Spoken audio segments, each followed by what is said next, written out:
All right, good evening, and this is a special Father's Day edition of Honest as Fuck. This is your boy TJ, got Jen from the block, as well as Jess Raji. Gonna have a quick little session today. Gonna first and foremost thank everybody for signing in, watching us. Make sure you hit that subscribe, by the way. We're just gonna start off by saying Happy Father's Day. I also just wanted to get everybody's opinion on like fathers that's going on today, how they're perceived, their future, and just tell us a little bit about how you guys had your Father's Day. Who wants to go first? I guess I can. Ladies first, so one of y'all two. Okay. Ladies first, so go ahead, Thomas. After I said ladies first, I'm feeling offended. I'll vote to be second. We're all in our real natural states today that don't give a fuck Sunday. Definitely. Yeah, as you see. But I mean, Father's Day was always. I mean, I have my dad. I'm grateful to have him. He's like my only surviving parent, so it's always something special that I try to do for him. Because it's a lot for single dads. There's not that many out there, so shout out to the single dads, the single stepdads, single uncles, single, hey, god, whoever. But we decided to do this little mini podcast just to kind of like, give our recognition to the dads out here who aren't getting as much or aren't being acknowledged for their efforts, their time, their energy that they're putting into trying to be the best fathers that they can, compared to back in the days where fathers were more glorified, and there was more of that father figure present in the home, because most people were married, or even if they weren't, they were just always interacting with their child. There was better relationships with the baby mamas back then than there probably are now. And then there's a lot of bitter baby mamas who, I'm just gonna get right into it, who just want to still be with that man and are upset that he wants to move on. So then they take that out on him through the kid. And it's actually the kid that suffers. So I want to go into that round too, but also not to take away from what we got Jazzy Sizzle coming in. You see that? Oh shoot! But she'll probably give us a better perspective because she has. It's gonna be a full time, right? Yeah. So now, I say that to say that, generations are changing now, where there's less father figures in the homes. Not necessarily because they don't want to be there. It's just a lack of understanding and communication with that baby mother, or just, maybe they just don't want marriage and things happen. And you got there we go. Hey, Jazz. Well, a situation where Jazz is just, she has kids and she lives with her daddy, her boo-boo thing. Jazzy Sizzle has entered. It works out. Her kids aren't missing out on anything. There's a father figure there. One situation is different, I feel for those who lost their dads, or who have, because Jasmine and Taraj lost their dads. So it's sometimes people, they're strong women, so you feel like it's not something to really disclose or talk about. And I get it, because around Mother's Day I'm the same way, so it's just keep inside. But it's always, you always feel down. And don't forget to like check your friends during these times when it's Mother's Day, Father's Day, things like that, that they don't have like especially if they lost their parent. And that's something tough that no one bounces back from. And we are resilient, we look strong inside, but it's all, just even for all of us, just, is that your hand raised, Thomas? Okay, you want to say something? No, I was just gonna say that. I was gonna have that as an applause there, but I'm like, yeah, she at least knows that, But don't mention it, no, because I mean, you hit all the nails though there. Like, whether you have, like, whether your father's still on this earth, or if they're no longer with you, you still got to remember. I know a lot of people say, hey, you only get one mother, but you you get one mother and one father. And Right. for me, I mean, I kind of didn't have the best relationship with my biological father. Stepfather, you know, was more present in my life, but just for me in general, it was kind of hard growing up, just like, you know, understanding how to be a man, because I had to really just rely on my grandfather. And he was kind of getting up there in age. So, you know, he passed away earlier this year. I just wanted to, like, you know, every Father's Day, he was the one I'd always say, like, you know, Happy Father's Day, thanks for everything you did for me. I kind of sense though we're in a new era. Like growing up, think about all the shows we had. Like we had Family Matters, we had like, you know, just other shows like even the Cosbys. I mean, probably not the best Full reference House. now. Hey there, what's up? But we had you know, we had father figures as the one who was the breadwinners. They were the one that were educated. They would keep everything down packed. But I have a feeling now, though, what's wind up happening is that since the mothers are the ones that are going to school, they're the ones that are they're the ones that are pretty much being the breadwinners. It's more so of we're all just neglecting the fathers because the mothers are the ones that are making the improvements. So the men haven't, it's not just that the men haven't kept their place. Most of them are either falling behind or women are surpassing them. So that's why we put a big emphasis on Mother's Day, because it's like, hey, you're taking care of the kids, you're working, you're the one that's cooking, like you're keeping the household together. So I've sensed more now that mothers are the more, like they looked at more of the important stepping stones. Whether like, you know, whether it's just like, hey, you see all these advertisements for Mother's Day. With Father's Day, it's like, oh yeah, it's a Sunday. You just having barbecue. The one on the grill, right? And Pretty much, right? I had a post about that the other day. Like they're the ones on the grill, but the moms are holding everything down. So we You still know what? gotta appreciate it. I think a large part of it is when you think about society, when you think about numbers, a large amount of males that are in jail are Black males. So, and they're getting these football numbers that a lot of other ethnicities are not. So it's like systematically they are breaking up families. That's the first part. And then the Yep. second part are the dads that are around, they don't get as much acknowledgement because it's like, well, you're a dad. That's what you're supposed to do. So why do you need acknowledgement? Okay, well, you're a mom. You're supposed to do it. So why is Mother's Day such a big thing? It goes both ways. I think that in this society that the men that do play an important role is like, well, this is your job and this is what you're supposed to do. So why should you get any extra kudos for things that you should be doing? Like me, I can say I never made Father's Day a big thing. And now that my father is gone, it's like, well, why didn't we make Father's Day a big thing? Like, why wasn't it as big as it could be? Because my dad was around. He wasn't a dad that wasn't there. He was present.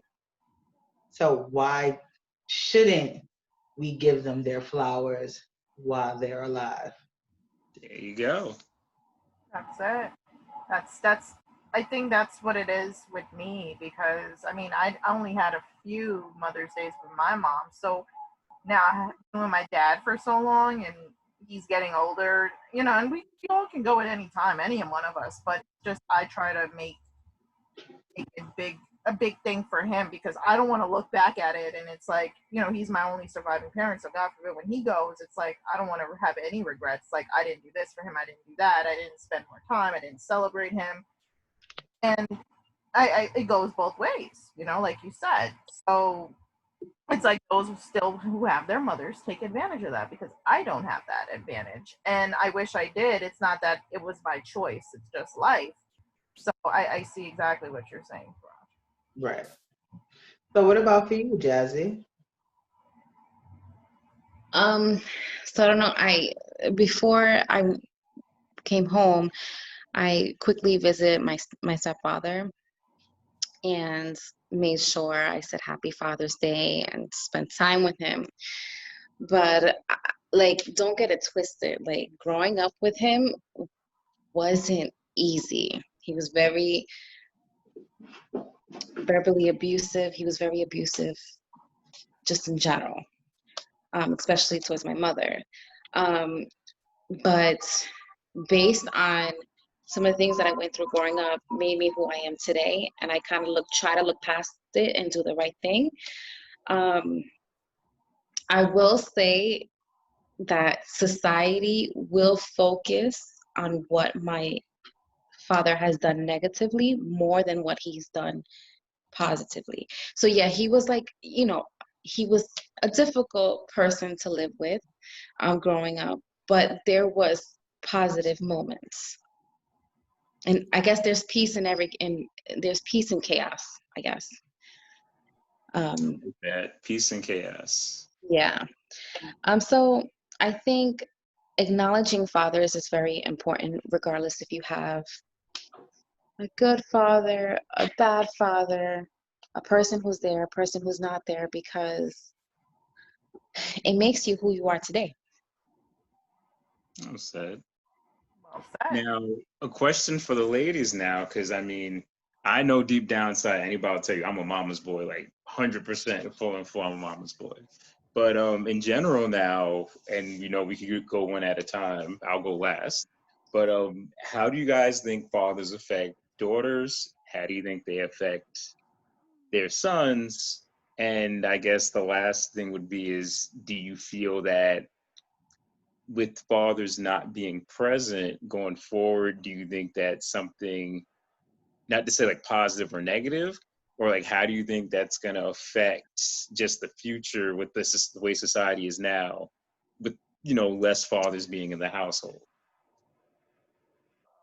And who wants to start off first? All right, so a father's relationship with their daughter, that's one of the first relationships a little girl gets into. They fall in love with their dad. At least I did. So you couldn't tell me anything about that man. You probably still can't, but at the time when I was younger and I had both my parents in the household, I would always like push my mom away. I'm like, no, I don't want you. I want my dad. Like, get away from, that's my dad, and whatever. It's just that if my fellow psychology major over there, the penis, did we have a freezing moment just now? Hello. Okay. I don't know what happened. A little bit of a technical difficulty, but that's Technical difficulty. What was the last thing you heard me say? Because we all, well, at least on my end, we all froze. yeah. So first, just to check up who's still here, because I'm still here. Jazz still here. Faraj is here. I think she just had a. But I'm at work. So. What did you last hear me say, Thomas? Last thing I heard you say is like we could have heard you say anything about him. Oh yeah. So yeah, you couldn't hear me. I was just following what I said before, because is that you as a fellow psych major, the whole penis envy thing. It was just Yes. my dad. I was obsessed with my dad, and that was me growing up in a house with my mom. The Oedipus complex. Yes, well, Right. close. So Oedipus complex is for the male, how we emphasize with the females. It's the Xena complex for the females wanting to be. The Electra complex. Electra, yes. What am I thinking? Xena. I'm thinking the warrior princess, but good. Warrior Prince. I was like, where'd you come up with Xena, yes. Xena and Hercules, yes. As a psych graduate. There you go. See, anytime I hear Electra, I think of someone else, so I try to, stay away from that one. But I say that to say, I want to keep it short and sweet, is that because that's the first relationship you interact with a male, it's the most important, and it sets the precedent for how as you're growing up and you're dating and you're people and friends, what standards you have and what you're willing to accept and the type of personalities you're willing to deal with, and how you feel about yourself, self-consciously as well. Because if you have a dad that's been around and he puts you down, or he doesn't compliment you or show you that emotional love, like most mothers do, not all mothers, because let's get it straight, just mothers out there, and just like toxic dads, but it's just most mothers have that maternal instinct, that love, And some fathers do as well, but there's just some old school fathers who don't have that, with that tough love. And I grew up with that tough love. My dad showed me love all throughout my life until I got older, and it's like, okay, I'm give you that tough love because I'm a first generation American born. So he did it. It's a completely different way he raised my 3 older siblings than me, because it's a whole different setting, whole different atmosphere, whole different society. So, but then now switching over, a girl, what was your next question? A father's relationship with their son? I can only Yeah. speak on my brothers. I completely different personalities, but their work ethic, I guess them seeing how hard my dad worked throughout his life and how much he supported his family and did what he had to do and hustle. My brothers are hustlers when I tell you that. And it comes from my dad, where they're hustlers to the point where they barely see their own families. And that was my dad, because he was always working all day and just to make ends meet. So I think that's a strong relationship as well. Dads with their sons, because it also sets a precedent, not necessarily on who they date, like with a female, but when it comes to like their daughter, but what type of man they become and what type of values that are instilled in them. And once you see what your father does, especially as a little boy, you're like, you want to emulate that. So it's very important for, I say that to say, it's very important for a father who's active in their child's life, whether it's a boy or a girl, to really be mindful of what you're doing, what you're saying, and, practice what you preach as well, because a lot, we're human beings and we usually learn from experience. And if you're telling us something and you're not doing it yourself, or, we see you doing something completely different, but you're like, don't do this. Mm-hmm. So, and your last question, I'm sorry. I just want to keep. So no, it's okay. And it was how do you feel like in the future going forward, like, with these lack of father figures, like what do you feel is going to Yeah. we're going to end up missing up on, or we could gain something out of it, but It really depends on your mindset. And I say that to say, a lot of us grew up without a parent. There's, fathers, mothers, and it's just really your mindset, because it's not what you go through, is how you get out of it. And if you can be in the worst situation ever with no parents, or foster or orphans and stuff like that, and come out on top. It's just really what you desire. You're passionate enough, and because sometimes I think that's what's going to happen with father figures that aren't there, because like what Taraj said, it's just they just make up a majority of our prison population, and it's unfortunate. And I mean, minorities were always made up the majority of the U.S. prison population. It's just a matter. It's becoming more of, I don't want to say a epidemic, where it's like it's not even that they're being arrested or they're being sentenced, because there are some white people that are. But the thing is, what we're fighting for too. Let's go back. Just really off on tangent a little bit, where it's about the sentencing that white people get compared to what minorities get. That's what the issue is. Because a white person can commit the same crime. Yeah, they're going to jail, but they're coming back to their family in a year. A black person commits that crime, they might not even come back to their families. right. Right. With no parole, or they get 28 to 25 and stuff like that. When are they coming back? So by the time and some of them do, and by the time they do come back, these kids are older, and they've learned to adapt to not have to, have that father figure in their life, or other people are playing those roles. So shout out to those people who played, father figures, to other kids, like nieces, nephews, godchildren. Like I, unfortunately, you didn't have that luxury of having a mother figure. So really, I just really learned from my dad everything. But like I said, it's my mindset. The person I am today is because I was like, you know what? I don't have this. I'm gonna push myself and make a way to figure this shit out. Like in terms of how to do hair, nails, whatever, makeup. I didn't have a mother to teach me that. So it's really your mindset. And if I just say that to say, whoever's going through that, just really know that you can do whatever you desire. It's just, don't let these don't use this as an excuse to as a setback. Don't ever use like I don't have my dad, I don't have my mom, I don't have this as a setback. Just push through and do whatever you really truly want to do for yourself, and not because someone else is telling you to do. Yes, a definite shout out to the stepdads, the godfathers, the uncles, and realistically, those men who can't have kids and are raising other people's kids. I feel like we celebrate a lot of the women who do these things, but we don't celebrate the men. And I feel like we have to come to a point where it's over for that. Like, I love me a little daddy. Mm-hmm. What do they call it? A DILF? They Yeah. do. That's a word. Dad Yeah, bods and gifts. I mean, there you go, gentlemen. Gotta work on yeah, that. it's an acronym. I've been a doper. I'm a dope. I'm a doper.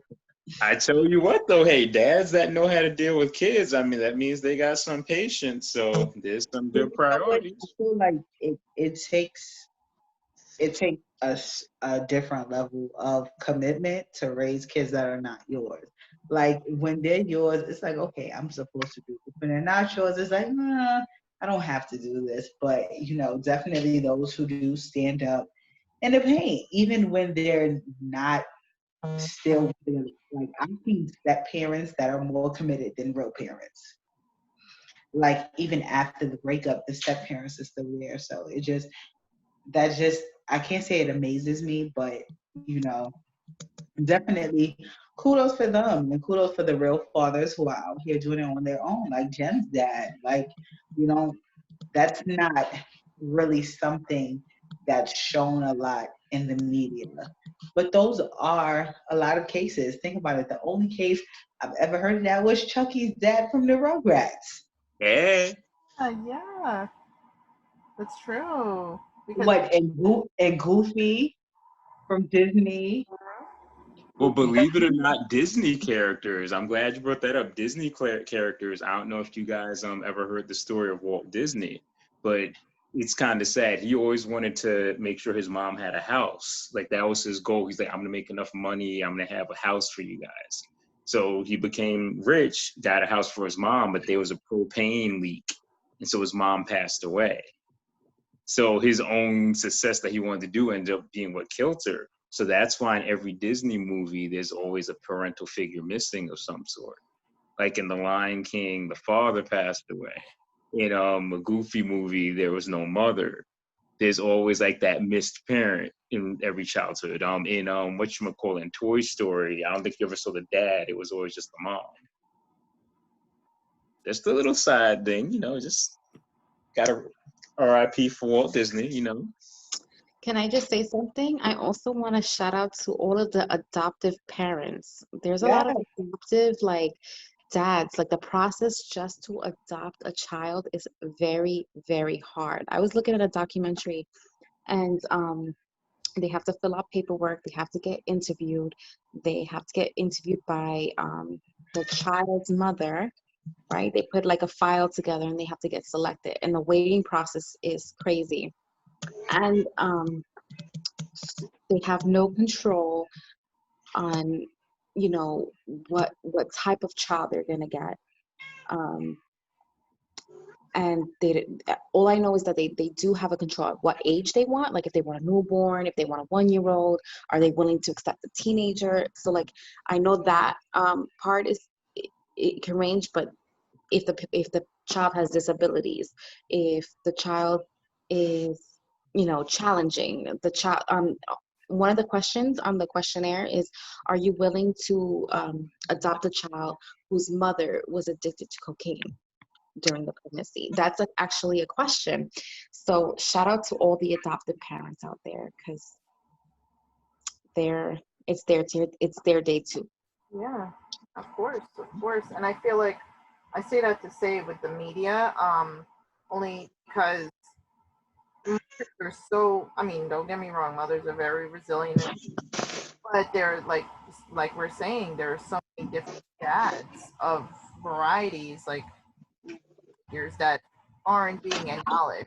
And then how do you guys feel that on Mother's Day I do it. I mean, even though I rarely do it. Like I give a shout out to my mom. Like kind of like sneak my dad in there a little bit because he was my only parent for over 20 something years. But you see a lot of moms now because a lot of moms, I don't want to say a lot of moms, a lot of baby moms who are bitter. What they do is they try to take this day for themselves. How do you guys feel about that? Yes, Oh, and the thing I hate is you don't see single fathers be taking, Mother's Day. We're like, oh, happy Mother's Day My to dad me. will never. I do it for my dad, but he would never. Never. Right. I did And not say Happy Father's Day to not one mother because you are a mother and you have your day. And your day is Mother's Day, and today is Father's Day.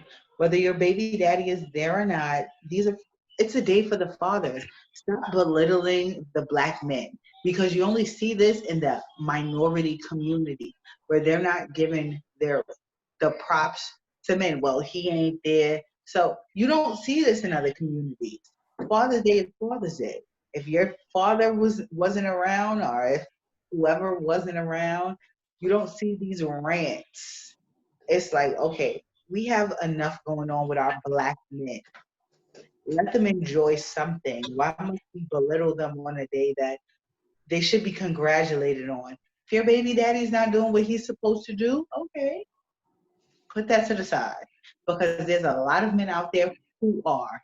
Let's celebrate the men who are doing what they're supposed to do. Let's give props to the men who are doing what they're supposed to do. Today is Father's Day. I've never have and I never will say Happy Father's Day to a woman. I agree. I mean, how do you feel, Jack? Because you are fortunate to have Dan there and both of your Yeah, kids. I guess it depends on each, like, I guess it depends on the individual. Because sometimes you literally have like a deadbeat dad, and you feel like you're playing both roles, you know? But yes, if you're a single mother, you can never be a dad at the same time. Um, I think it's a gray area, honestly, because each situation is different. There are a lot of single mothers out there who bash the father of their child. There's a lot of single mothers that are not single mothers by choice. There's a lot of dads out there that once the female gets pregnant, they out. they come right back during tax time too. So they get their little reward. Right? And I that's yeah. think Go ahead. it just depends on the situation, I guess. So for you ladies out there now, how strong do you guys sense, like when you're looking for a male partner, or when you have found your male partner, in your case, Jasmine, how important is it, or do you notice anything from a male that has a strong father figure in their life, or is that something you don't really question or think about? Like, do you like ask them like, hey, how's your relationship with your dad, or does it not matter? Do people ask how's people's relationship with their mothers? Hey, Honestly. how's your relationship with your mom? Because if you treat your mom nice, then you're gonna treat me nice. Negative. You know what it is? Really? You don't do that? Because I always hear that with moms. That's why I ask, like, it's the same with females. That's like foreign because that used to be a thing. Like how someone treats their parent is how they're gonna treat their spouse. That's not the truth. Or do you think Not the now, since there's more open things of parents being like bad parents or abusive parents, that could be the case now where sometimes people are? I can't say because my parents, I'm going to give them props where they belong. But were my parents perfect? Absolutely not. We pick and choose the qualities we want, are the qualities we want to see, are the qualities we choose to really focus in on. Everybody's going to be who they're going to be. And every lesson is a lesson learned. That's what I learned in life. So if you are who you are, I'm going to take from you what I'm supposed to get because when I move forward, I want to do better. So this is what you did. This is what I don't want to do. So I'm going to take that to move this way. Amen. What I will say, I'm gonna say something. I feel like society is set up regarding women. This is for women. If we are not acting right, if we're not behaving right, if we're not in a relationship that maybe the partner is not working, usually for some reason they blame it on not having a father figure in our lives. But if it was a male acting up, there's no there's no accusation on their part. It's just men being men. No, But there is. if it's a woman, oh, it's because, I had a bad, I had an abusive dad, Daddy issues. They You call want daddy issues. abusive something? father. Yeah. You want to know something crazy? I mean, Jasmine knows this person. I don't know if anyone else does. But one of my longest relationships was in my mid-20s. That lasted 4 years with someone. You know that I found out he told someone that the reason I act the way I do, which is because he's a cheater. So what any normal female, how they would react, he told a girl, oh, she acts that way because she grew up without a mother. Hmm. I'm gonna say I've heard that though, actually, not on your case individual. I've heard for females, now you bring it up, I hear people say, oh, she acts that way. She's not motherly because she doesn't have a mom. Or like any reason why a female acts away is because I based punch on. you because you cheated. That has nothing to do with my mother.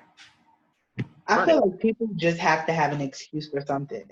There always has to be a reason of why someone acts the way they act. Not that that person just is who they are. Gosh. Like I I hear that a lot. Like you act a certain kind of way because this parent was missing, or you act that way. I get some of it. I get where the psychology of some of it comes from. Like, okay, your mother's supposed to be a nurturer, so you didn't get nurtured as a child. You didn't get hugged enough as a child, so that's why you are the way you are. I understand the psychological part of it, but once you get to a certain age, it's time to cut the excuses. You are who you choose to be, regardless of whatever. Like I say, like my mother is not the best. She wasn't the best, but I am a nurturer. I'm someone who likes to take care of people. I'm very caring. I'm very giving, and there's just certain things I wouldn't do that I've seen my parents do, both parents, on Mhm. both of parents. So at a certain point, you have to stop blaming your parents for who you are and who you've become. Take ownership of who you are and what you've become. Yeah. It's like I hate 30 and 40 and 50-year-olds. Well, my mother never and my father never, and this is well, when did you decide to become who you were outside of your mother and your father? Right.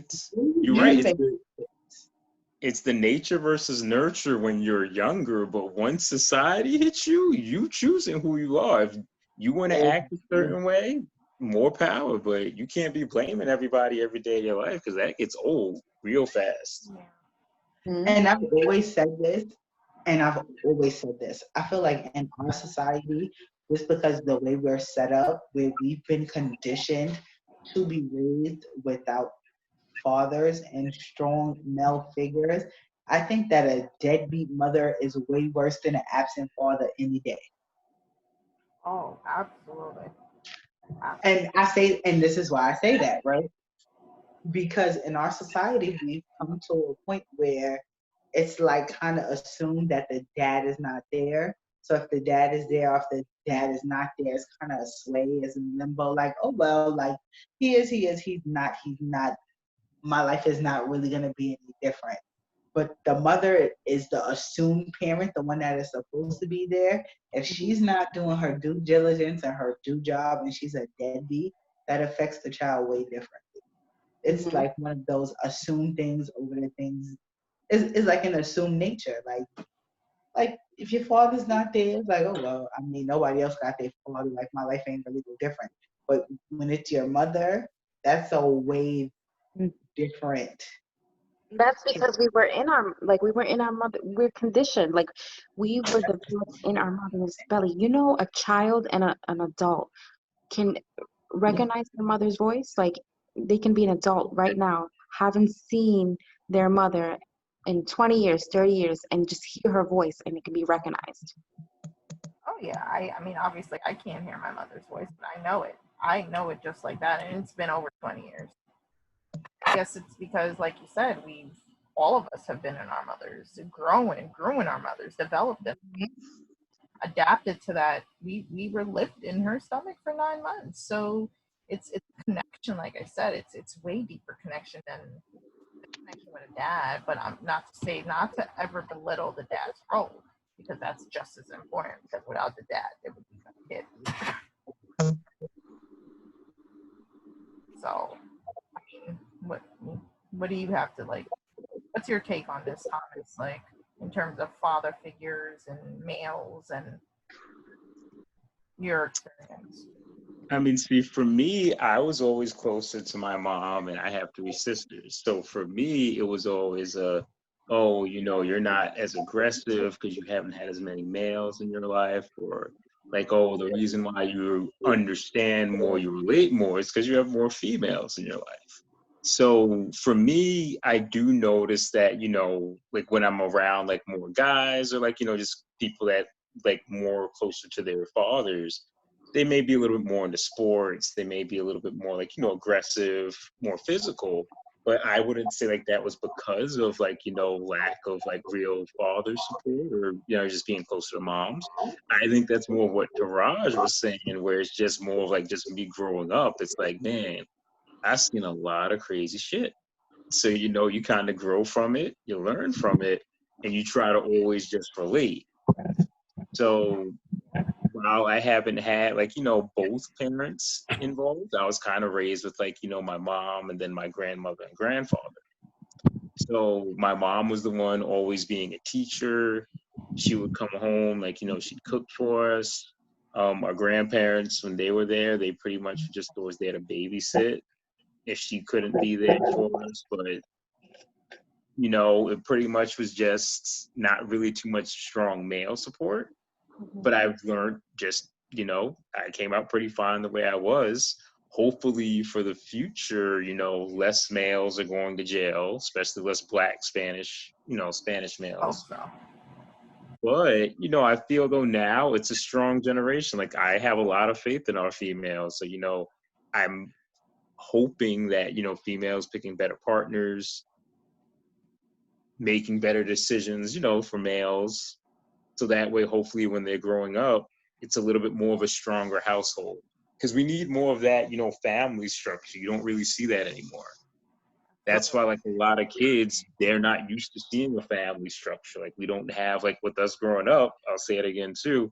Us growing up, we had, like, we had Family Matters. We had the Cosbys. We had, we had the whole TGIF. We had, like, all the shows where it centered around families. Roseanne, to a lesser degree. You don't really ever see that now because you don't see your traditional family anymore. Mm-hmm. I'm gonna say something. There are a lot of single parents, out there who are doing both roles. Um, if it's a mother, regardless if it's a single mother or a father, if you know from the moment you become that single parent, it's your responsibility, or it's the parent's responsibility to do the research of the teachings that you can't teach them from the opposite sex.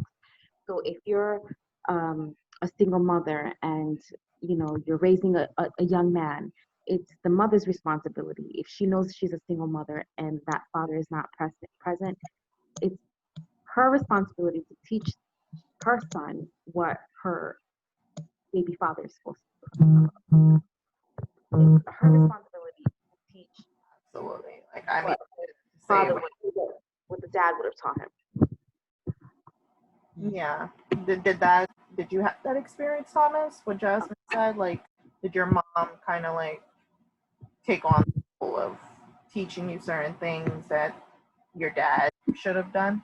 The ongoing joke always has been was how did I learn how to stand up to pee versus me always sitting down to pee. That was always my ongoing joke, like with cat dog, like how they learn how to use the bathroom. Oh, Um, but with with my mom, I mean, I learned pretty much a lot from her. The stuff I learned from my father was more so when I got older, but that was kind of more so of YouTube too. Like I just became like I learned on myself. My mom though, I learned how to cook, how to clean. I learned how to I don't know, like I really just like most of my basic learnings was from my mother, like just like from learning from her how to read, how to become more visual. That taught me how to teach myself. Whereas with my father, became a little bit more hands-on, like how to like change a tire, mow lawns. That's something I learned from my father, but it was tools like I learned when I got older. It wasn't really so much of like everyday tools I need to like live. So yeah. Like I said, we're all different people, and our experiences is what shapes us. So it doesn't really matter who, you know, what what our situation was. It's who we now become, like Sharad said. Because, I mean, I glorify my dad. You can't tell me about him, but he wasn't the perfect dad. Like I should say he was a perfect man, but he was a perfect dad. You know, okay. so he was perfect. Huh? Raj, say something. All right, ladies. Oh, Well, you hear me. Do you guys know who Kristen Davis is? She played Charlotte in Sex and the City. Oh, yeah. okay. She was the brunette. Mm-hmm.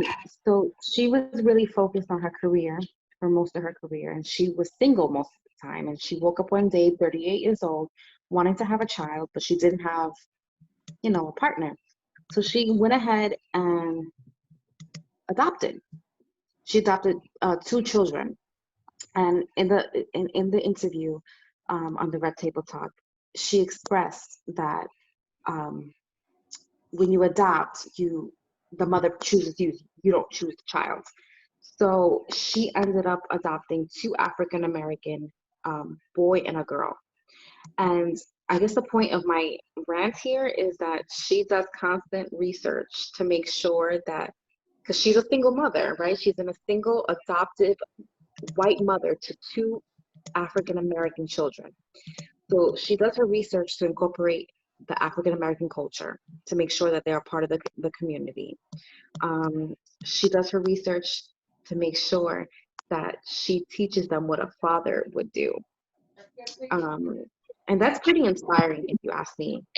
That at 38 years old, she couldn't find a partner, and she went ahead and adopted on her own, and she's taking care of these two amazing African American babies. And she did so much research that she actually took her children out of a very like private school, not a private school, but the school is very heavily populated with white children, and she put them in a very inclusive school to make sure that they were like they were exposed to their own community, which I think that was pretty cool. Well, Yeah, that's pretty cool. really nice. Shout out to So all the dads. I I hear what you're saying with about all of the adoptive parents, all of those things, but who says that black people need change? Like they need saving? Like, well, let's adopt a black kid because Lord knows they are obviously we're underprivileged and we're underserved. Like, but what makes you feel like not only do you have to save us, that you have to expose us to what you consider our community is? We've been exposed to all types of communities. We are who we're gonna be, like, and that's just that. So what is like the black community? What is it that a black kid should know? You know Well, what I feel, Taraj? I mhm. feel that honestly, what they're thinking is, and this is just me from like observations, they feel like, oh, well, the black male in particular in black culture, they feel oppressed, or they feel like, if they're angry, they're going to take it out on the community. So let's get the youth while they're young. And they have all these like, Big Brother and Brother's Keeper, like, they have community programs for it's always targeted towards minority males. It's never youth in general. It's always how can we keep the Black youth out of trouble, Right. from being in gangs. And that's something, that it's a shame because so many of, African American males are the ones being in jail. But we should try to just have programs to teach kids in general, not just target minorities. Right. And I get it. Like I said, like I was in one of those schools that was an inclusive school. Like, we're very predominantly Caucasian school. We're in a community that gets a lot of resources and a lot of funding because where we are. Let's kind of integrate the school, because it seemed like when my class got there, I don't know if it was the first year that the class got there, but it's like now we're a magnet school. So we're getting all of these kids based on their academics. But all the kids were minorities. But you don't think that having an inclusive school is better for the child? And, there's a lot of bullying. There's a lot of things that people don't understand about Black culture, about white culture. Like, isn't it better just to have diversity in a school? I'm going to stop you right there, too, because with Taraj, I kind of agree with you on this one. What would be better would be giving all the schools the same resources. Yes. When I was in the school in the South Bronx where I had to share books, or I had old books and all of those kind of things, versus the school up in Throgs Neck where we were predominantly Caucasian and I had all new books. Every year I had new books. Every year there was enough books for the class. Every year the school was in tip-top shape. It made me see that, okay, I really had to get out of my own neighborhood to get a decent education. Now when I'm going back home, it's, oh, you sound white. Why do I sound white? Because they taught me how to speak different. Not different, but they taught me how to speak proper. So Taraj, I'm glad you said that, because my mom, she was a teacher in Throgs Neck. So I didn't go to my zone school right away. My school was over in Throgs Neck. So Throgs Neck, bro. Throgs Neck, there you go. Yeah, hey, PS 72 all the way. But I went over and I was taught in Throgs Neck. I was always on, like, maybe if I was lucky, there was maybe 3 Black kids, or 3, or maybe just in general, like 5 minority kids. It might have been me and 2 other African Americans, 2 Spanish kids. Everyone else, Caucasian. So I never went out really to hang out with my friends because they either lived too far away or, like their family wasn't really accepting. But I was always in honors program. So it was a huge rush when I left Throgs Neck. And then I went to the school before I went to, because I went to 2 different high schools. So before I went to school with you guys, I was in a school that was pretty much, it was maybe about 90% African American. But when I went there, I was always one that like stood out, because they're like, oh, well, how do you know this? And they didn't have honors programs in that school. So they're like, well, we can't put you in honors classes. I was a 9th grader taking like 11th grade classes, because they didn't have honors, and my mom had to fight. She was like, well, my son's at this level. Why don't you guys have any advanced classes, or why are all these books older? And compared to when I was going to school in Throgs Neck, like Taraj said, new books every year. They always had like all this test prep for state tests. When I went to school, where I went over to in Williamsbridge Road, everyone there had old books, the state test. They're like, oh, don't worry about it, just take it. They didn't really push as far as they did when we were in Throgs Neck. And that's why I always tell my mom, like, if I have kids, they're always going to a public school. You are not being in any type of inclusive school, because all it teaches you is how to be different, not in a positive way. Like, it's good to be different, but it teaches you how to separate, like be different as in don't be like that person. I'm just gonna say something. The schools with a lot of resources usually are funded by property tax. And the higher the property tax in that area, the more funding that school gets. So it's very important to definitely vote locally to try to change that. But another thing is, I'm just gonna say it, a lot of people in in these areas that are not getting high funding, the parents do not get involved in the school. You know, they don't go to the PTA meetings, they don't go to the Congress meetings. So, and these areas that who do get better funding, usually there's a strong PTA staff there. And I can just definitely state that. And then number two, Taraj, you had mentioned that Blacks don't need saviors from white parents who adopt. So when you fill out an application, when you adopt, how would you feel if they checked off that they didn't want an African American child? I wouldn't care. I feel like if you're an adopted parent, the ethnicity of the child shouldn't even matter, because the point is you're a parent who wants to raise another child. So now for you to cherry pick the ethnicity that you feel like, okay, well, these parents, no. Like if you, For adopting, you check off either all, or like, say there's some parents who want right. who naturally want children who look like them, right? Which is, that's okay. And I get that. But me as a parent, you're going to love who you're going to love.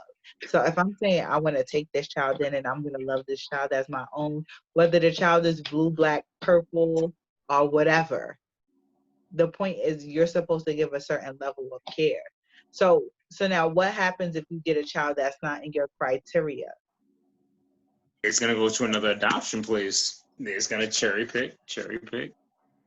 Is that not a form of racism? They treat adoption like you're at a used car lot. Like, hey, this isn't what you want. Are being prejudiced? Because let's think about if the shoe was on the other foot. If it's a Caucasian family adopting black kids, or not even black kids, now they're going to Africa and picking them right out of Africa.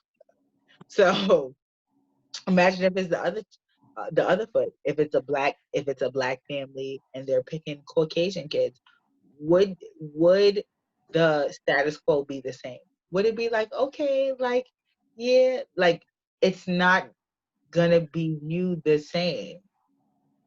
So Taraj, I was gonna ask you because I know you would give a good input on this. I forgot which show it was, but it was on A&E, and this lady was getting like a lot of backlash on it, because she was saying like she didn't know how to feel because she went to an adoption agency, so she was able to adopt. She was able to adopt a child. She was Caucasian, child's African American, but she was saying like how there was difficulties with adopting it that she didn't know of. For instance, like when she went to when she went to her beautician, pretty much, the lady was like, "Oh, I don't know how to do that type of hair."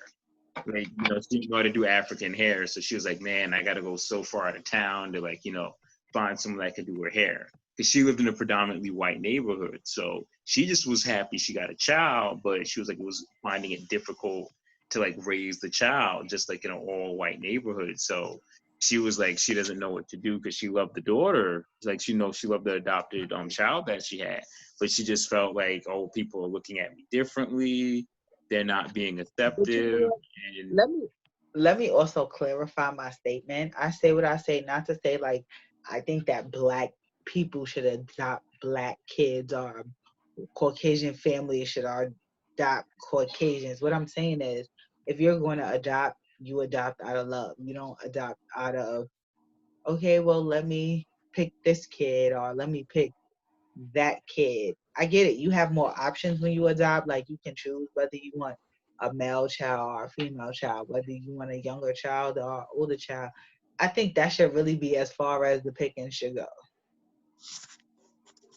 I understand, because, like you said, looking at it from a child's perspective, being an orphan or whatever the situation is, a foster kid, you want that love and that care, regardless who it's coming from. So now, as you're growing up, and if you're probably still there as a teenager, you're like, well, say you're a Spanish or a black kid, and then these white families come in and you see all the white orphans, all the white kids, they get chosen, and you're like, wait, why? You question yourself, and it fucks with your mental as you're getting older, because now you don't have the parents or the love or that care from a family. So, you know, it's a child. The whole purpose of it is to place them into a family that will love and take care of them. And especially if, like you said, if a parent wants to go and adopt, or a couple wants to go and adopt a child, yeah, you should have a preference on the gender and the age range, because that's, you're going to be taking care of it, whatever you can handle. But yes, as far as the race, I don't understand why that's even an option. It's a child who needs, and I think that's where it starts from, because if it starts from there and this whole systematic racism in terms of adoption, this is why this bullshit is happening to us now as adults. So then we should try to change the adoption process, because literally on the application form, you can check on what race you like to adopt. Right. That's one thing. Yeah, I agree. We should try to put that. I think it should be the opposite way. We should let the child choose, like, you know, who they want to be, who they feel like they would be more comfortable with. Like, you know, it's great. Like, you know, obviously the child's not going to say, oh, here's a list of someone who I want to parent, which would be great in an ideal world. But, you know, if you have like a set of like 4 parents or something like that, say, okay, well, spend time with each one of them. Who do you feel more comfortable being with? Instead of just saying, but realistically, in some form of fashion, they do that. You know, me working where I work, we see that they kind of pair them up with a family that could potentially be a match. It starts with kind of like day visits where they see each other, they have face-to-face visits. Then it starts like with, you might get a home visit, but it's not an overnight visit, just to get a little more acclimated to the family. And then it goes to, you know, like overnight and then weekend visits. So in some form of fashion, it very much is that way, because if a child comes back and they say, you know, I don't feel comfortable with that family, then they don't go back. okay, well, that's good. It's something. Is that adoption or like foster parents? It's kind of both, because they kind of come from the same type of setting. My grandmother, who lived in Puerto Rico, was a foster parent, and she would take in runaways. She would take in. She never stood with a child long, but it would be like 2 or 3 weeks, a month, until they found. She was kind of like the middleman in Puerto Rico until they found the child a permanent home. So when I would go to see her in the summer, there was always a new child there. And I remember this particular. Yes. Little technical difficulties part 2. Oh, it's not me this time. It's not my Wi-Fi this time. That's you know, Right. happy for that. Yeah. Wait for her to come back on. But What's up, as guys? we're continuing though, I mean, there she is. Okay. Okay, so you wanted to continue, Jazz? You said. Oh yeah. So when I would visit my grandmother in Puerto Rico when she was alive during the summer, she was a foster parent. She would have, you know, a teenage girl usually. That was her preference, like girls. And sometimes boys. She would like really take care of them, give them their. She had a separate bedroom specifically for her foster children that would come there. Um, but the stories the kids would tell would be so sad. Like I remember the 14. I think she was 14, um, and her parents just didn't want her. So can you imagine in Puerto Rico, your parents just not wanting you? And that's not even. I mean, it's developed. It's a developed island, but it's not even as developed as the United States. So can you just imagine how long she's been in the system for? Probably before she got into to my grandmother's house. Wow, that's so sad. But that's what I'm saying. It's like those type of kids. It fucks you up when you know that.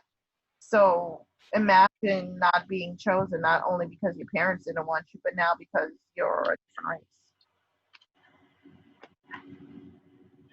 So I feel like that's just like a whole nother topic that Yeah, we yeah, can we'll get really into that later, guys. We're tap on. like the systematic approach to certain things that our kids go through, like adoption and, you know, navigating a lot of these human services fields. And that is like another endless conversation.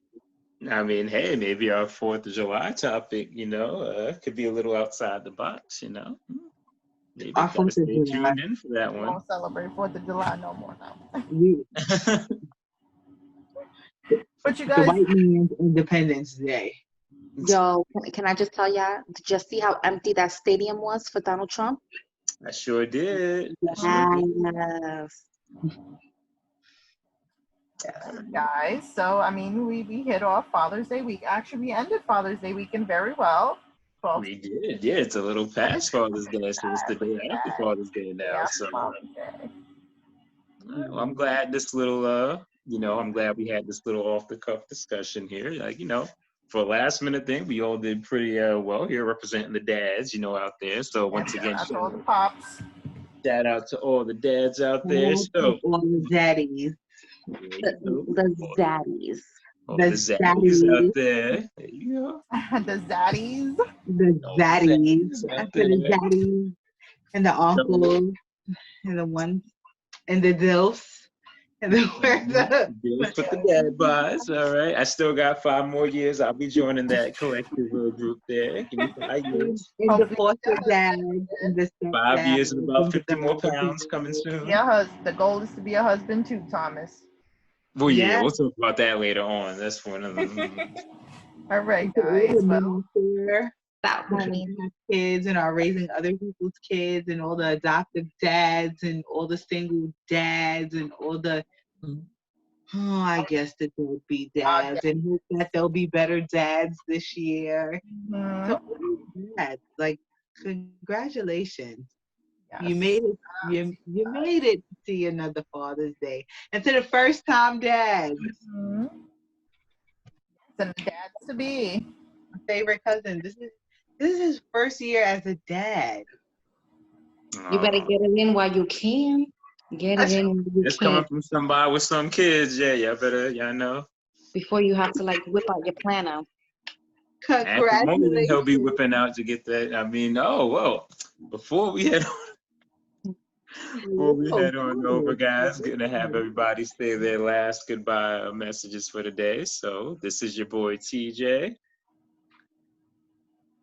This is just Raji. Okay, Jen from the block. And your girl Jazzy Sizzle.